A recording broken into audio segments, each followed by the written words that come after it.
আজ রিভিউ করব dot and care strawberry dewy tinted sunscreen.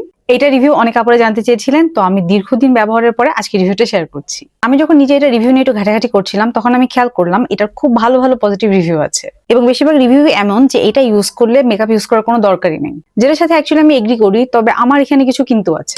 আচ্ছা, সবার আগে একটু ডিটেলস বলি। এটা হলো SPF 50+ এবং PA 4+ এবং এটার মধ্যে টাইটানিয়াম ডাইঅক্সাইডও রয়েছে, যেটা ফিজিক্যাল ইউভি ফিল্টার। তো এটার মধ্যে ফিজিক্যাল এবং কেমিক্যাল দু ধরনেরই ইউভি ফিল্টার আছে এবং এগুলো ছাড়াও এর মধ্যে নাইসিনামাইড, গ্লিসারিন, সোডিয়াম হাইলুরোনেট, প্যান্থনল রয়েছে, যেগুলো স্কিন কেয়ার প্রোডাক্টসে আমরা খুব পছন্দ করে থাকি। এটা টেক্সচারটা বেশ লাইট ওয়েট এবং এর বেশ কয়েকটা শেড রয়েছে এবং আমি চুজ করেছি ওয়ার্ম আইভরি। আমি খেয়াল করেছি এটা প্রথমে ইউজ করতে গেলে একটু ডার্ক লাগে, তবে ভালো করে ব্লেন্ড হয়ে গেলে তারপরে ওই যে ডার্ক ব্যাপারটা সেটা আর থাকে না। যেহেতু টিন্টেড সানস্ক্রিন, এটার বেশ লাইট একটা কাভারেজ রয়েছে। এটার ফিনিশিং খুবই গ্লোই এবং ডিউই। তবে আমি গরমের সময় যে প্রবলেমটা ফেস করেছি, এই গ্লোই বা ডিউই ব্যাপারটা আমার স্কিনটাকে একটু বেশি অয়েলি অয়েলি করে ফেলছিল। শীতে যেহেতু আমার স্কিন ড্রাই হয়ে যায়, তো শীতে এটা আমার বেশ ভালো লেগেছে। তবে গরমে ওই প্রবলেমটা আমি একটু ফেস করেছি। এবং আরেকটা ব্যাপার হলো, এটা আমি যখন 2 ফিঙ্গার বা 3 ফিঙ্গার মেথড ইউজ করছি, তখন আমার যে এরিয়াগুলোতে ভাঁজ পড়ে কিছুক্ষণ পরে সেই ভাঁজ পড়া এরিয়াগুলো কেমন যেন কেকি হয়ে যায় এবং ওই জায়গাগুলো সানস্ক্রিনটা জমে জমে যায়। আমি প্রপারলি পাউডার দিয়ে সেট করে দেখেছি, বাট এই এরিয়াগুলো আমি ওই প্রবলেমটা ফেস করছি।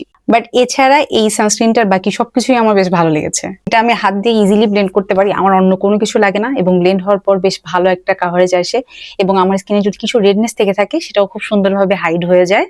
তবে আমি যে প্রবলেমটার কথা বললাম, তো সেটার জন্য আমি একটা ওয়ে করেছি। সেটা হলো, প্রথমে আমি রেগুলার একটা সানস্ক্রিন ইউজ করিনি এবং তার উপর এটা আমি প্রয়োজন মতো লেয়ারে অ্যাপ্লাই করি। তো দুটা থেকে আমি ভালো সান প্রোটেকশন পাচ্ছি এবং এটা থেকে ওই যে লাইট কাভারেজ, যে নো মেকআপ লুকের যে ব্যাপারটা, সেটাও আমি পেয়ে যাচ্ছি। আবার চোখের এরিয়া, কপাল এবং স্মাইল লাইনে যে ভাঁজ পড়া যে এরিয়াগুলো থাকে, সেই এরিয়ায় ওই কেকি হওয়া ব্যাপারটাও হচ্ছে না এবং ওভাবে ইউজ করলে আমার ফেস খুব একটা ঘামেও না। তো আমি সেভাবে ব্যাপারটাকে কাস্টমাইজ করে নিয়েছি। এখন যদি বলতে হয় এটা কোন স্কিনের জন্য বেশি সুটেবল, তাহলে আমি বলবো কম্বিনেশন নরমাল এবং ড্রাই ডিহাইড্রেটেড স্কিনের জন্য এটা বেশ ভালো লাগবে, কারণ এটা স্কিনটাকে বেশ ভালো হাইড্রেটেড রাখে। তবে অয়েলি স্কিনের ক্ষেত্রে এটা স্কিনটাকে একটু অয়েলি করে ফেলতে পারে, যেটা আমিও ফেস করেছি।